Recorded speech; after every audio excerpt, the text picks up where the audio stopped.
தர்பூசணி பழம் மாதிரியே இருக்குல்ல. இது தர்பூசணி பழம் கிடையாது, தர்பூசணியிலே ஜெல்லி. அப்பா, தர்பூசணி வச்சு ஜெல்லி செஞ்சிடலாமா? முதல்ல அகரகர் என்ற கடல் பாசியை நல்லா கரைச்சி எடுத்துக்கலாம். தண்ணி ஊத்திக்கலாம். இது அடுப்புல வச்சு சூடு பண்ணிக்கலாம், அப்பதான் கரையும். இது கரையிட்ட ஜீனி சேர்த்துக்கலாம்.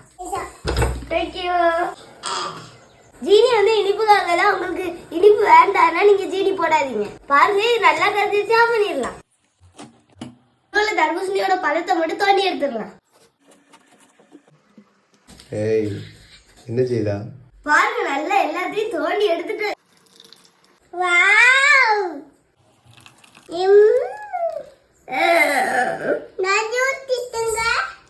ஊத்தி தரேன். அகரகர சூட ஆறிடுச்சு, ஜூஸும் ரெடியா இருக்கு. இப்ப ஜூஸ் கூட இது கலந்துக்கலாம்.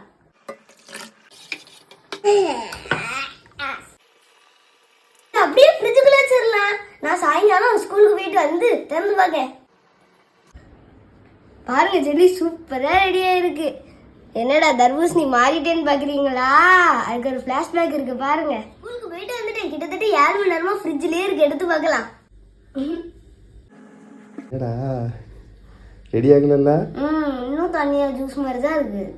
கையில ஓட்டல, லைட்டா ஜெல்லி மாதிரி ஆயிருக்கு. அகரகர் கொஞ்சம் கம்மின்னு நினைக்கிறேன். சூப்பரா இருக்கு. ஜூஸ் மாதிரி இருக்கும். ஜூஸ் தானே? ஜூஸ் தான். கெட்டியா எப்படியும் ஜெல்லி மாதிரி தெரியல, ஜூஸ் குடிச்ச மாதிரி தான் இருக்கு. இதுக்கு நம்ம சோந்து போயிடலாமா? மறுபடியும் ட்ரை பண்ணணும். இன்னொரு தர்பூசணி அங்கே அதுல அகரகர் அதிகமா போட்டு ட்ரை பண்ணி பார்ப்போம் எப்படி வருதுன்னு.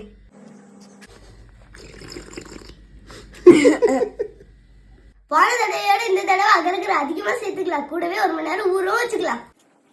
இது நல்லா ஊறிட்டு அதுக்குள்ள நான் ஹோம்ஒர்க் எல்லாம் முடிச்சுட்டு வந்துடுறேன். ஊற வச்சு அகரகரை அடுப்புல வச்சு கொதிக்க வச்சுக்கலாம்.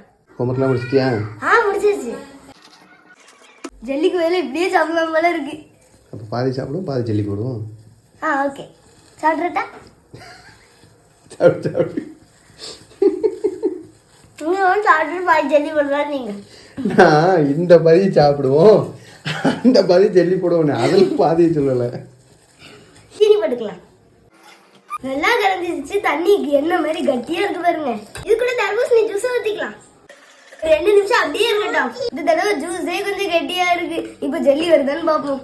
2 நிமிஷம் ஆயிடுச்சு. இப்ப ஆஃப் பண்ணிட்டு ஆற வைக்கலாம். ஆறுனது வாட்டர் மெலன்ல ஊத்திடலாம். இதை அப்படியே ஃப்ரிட்ஜில் வச்சுட்டு நாளைக்கு காலையில எடுத்து பார்க்கலாம். பார்த்துட்டு வந்துட்டீங்களா? இப்போ வெட்டி பார்த்துடலாம். பாருங்களேன், சூப்பரா ரெடியா இருக்கு ஜெல்லி. சாப்பிட்டு பார்த்துடலாம். நல்லா இருக்கு. ஒரு வழியா சாதிச்சிட்டோம். ஜெல்லியும் சூப்பரா ரெடி ஆயிடுச்சு. தோழியை பார்த்து பயப்படுவோமா நாங்க?